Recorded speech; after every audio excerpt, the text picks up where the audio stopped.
Hi guys, welcome back to another episode. Today we're going to go through the best camera settings for high quality videos. And my name is Mamad and I'm a filmmaker and photographer in Sweden.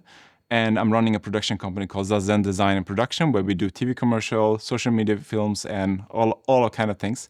I'm just sharing a little bit of my knowledge and I wish that we learn together. And if anything is wrong in this video, you let me know, comment, and we learn together. Let's get into it.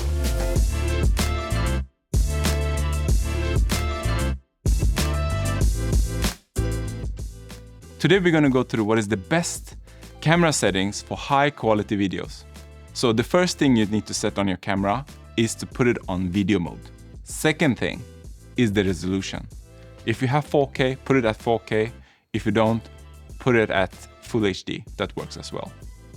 After you have chosen your resolution, you need to change your frame rate to 25 if you are in a PAL country, which we are in Europe and Asia, most countries are, or 24 frames if you're in US. So the reason why we're using 24 or 25 frames is because that's when they started cinema, that's the frame rate they saw gave the highest quality. And that's why we are using that as well. Sometimes you can see that people are using 50 frames or 100 frames, and they're using that because they want to slow down the footage. We talk about that later on, but for this kind of films, when you're interviewing yourself or you want to do a documentary or showing real life, as real as possible, 24 or 25 is perfect. Next thing is to change your shutter speed to 1/50. The thing that you need to know about shutter speed is that it has to be double the frame rate. So if you're filming at 25, which we are right now, the shutter speed needs to be the double, which is 1/50. So what happens if you're doing more than 150? If you're doing more than 150, first of all, the image gets darker.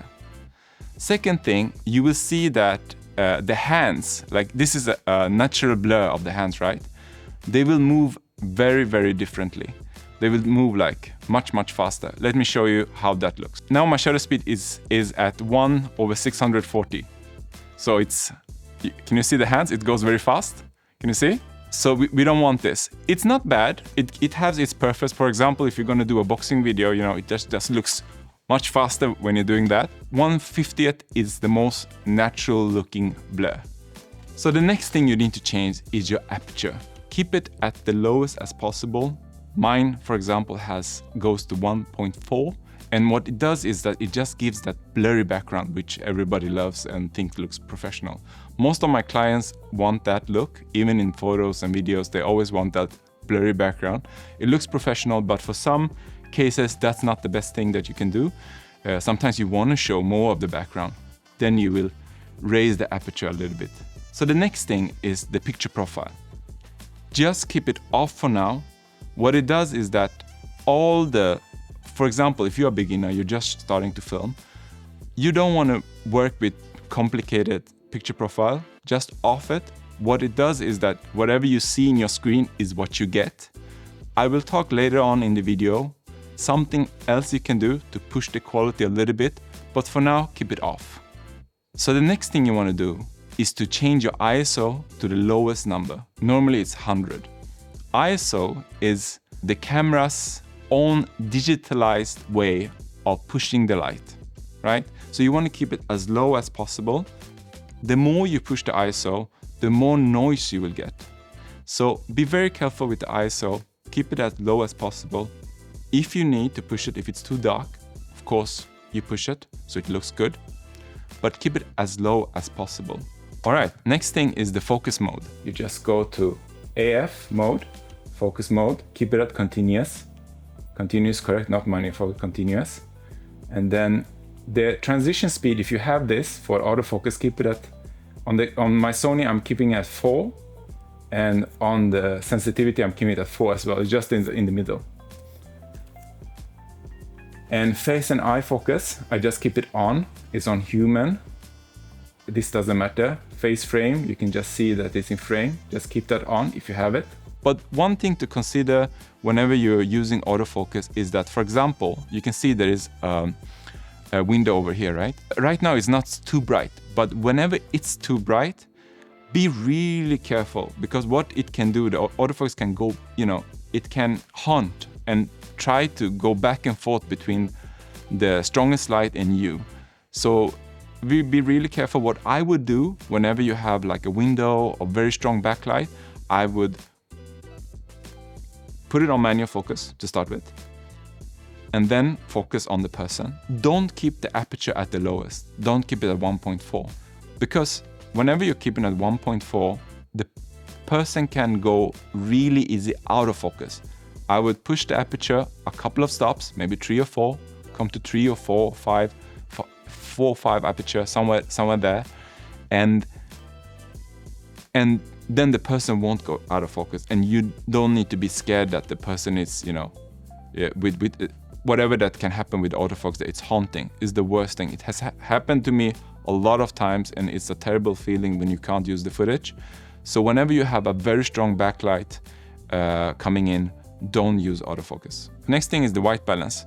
So for white balance, what you need to think about is that, first of all, daylight is 5,600. The light that you're seeing coming from that window is around 5.5, 5.6. Then we have indoor light, or whatever light that you're seeing behind me, this one. That is around 2,700 Kelvin. So normally when we are in, indoors, when we are in office, it's a mix of those lights. So normally my Kelvin is around 4.5, which it is in this one. And it's normally a great mix, for around 4,500, but you should check how it looks in the camera. Does it look too warm, too cold? What I do, I'm looking with my own eyes and seeing, is what I'm seeing with my own eyes what I'm seeing in the camera? So I'm trying to match that. For the audio, I'm using a boom mic, for example. Don't let it peak more than -12. And before you're shooting, always do a test, always do a clap, talk loud, and see how much is peaking, You don't want it to peak more than, keep it at like -6. And when you're talking normally, if it can be at -12, that's perfect. I mean, to get the best video quality is not just about camera settings. Of course, the lighting will affect a lot. So for example, I'm using an Aperture 200D right now. It's at 9%, which is not much. And the Kelvin, it's at 5,500. So I would always recommend, depends on how it looks, but mostly I would recommend that the Kelvin on the light itself is a bit more than what you have in camera. So in my camera is 4.5, right? And on my light itself, I have it at 5,500. So it looks, it just looks better. Another thing I would love to say about ISO is that, for example, if you're filming in S-Log3, which I'm doing right now, which if you go to the picture profile, I think is the best setting for getting to get the highest quality video. Because what you can do in S-Log is that you can afterwards work with the image. You can color grade it the way you want it. You can push the highlights. You can take down the shadows, push the shadows a bit more than whenever the picture profile is off, when the image is baked in, So if you can, and if you want to take your videos to the next level, I would really recommend for you to shoot in S-Log or D-Log or M-Log. They have different names depending on the brand. V-Log, it's a log profile, so to say, which looks really flat when you see it in the camera, but when you take it into editing system, a color grading system, whenever you convert it to Rec 709 and whenever you are starting to work with it and manipulate it, it's so nice to work with. It looks beautiful.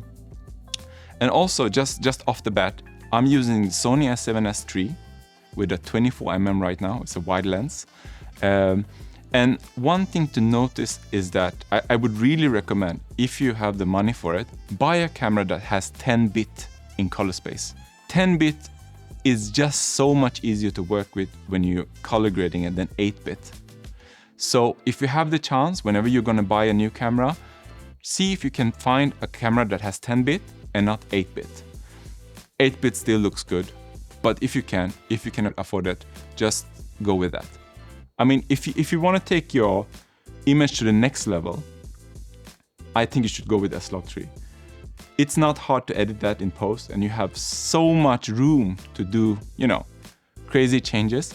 But just let's see, how would it look if I shoot this scene with the in-camera, I just off the pre-picture profile and it will be baked in, you know, or if I shoot in S-Log3. Let's just see how it works. So this is obviously how it looks in S-Log3, right? We're just gonna keep all the settings. We're gonna off the picture profile and we're gonna lower down the ISO and let's see what happens. There is definitely a difference between these two. Can you see the lamp in the back? It's something happening there on the one that is said no picture profile. It just looks too harsh to me. And when I tried to push the colors there, it didn't work out as well as I thought. I think the skin looks better on the S-Log3. I think the color looks better on the S-Log3. It just looks a little bit better. So this is the reason why you should go with S-Log3, I think. But of course, I mean, it still looks good with no picture profile. I'm not saying it's not looking good, it's working. But yeah, I would definitely go with S-Log3. All right, guys, if you have come this far, thank you so much for watching. As I said before, if there is anything that I said that is not right, please do comment. We are learning this together. I mean, this is what I think is the best camera settings for highest quality videos. Maybe you have other ideas about how to do it even better. Please do comment on that. I'm more than glad to learn myself. And yeah, let's see what the next episode will be. You let me know if there's anything that you would like to learn about filmmaking or photography, and I will do a tutorial on that, of course. But I'm thinking that next will be maybe how to edit. So let's see. All right, thank you. Bye.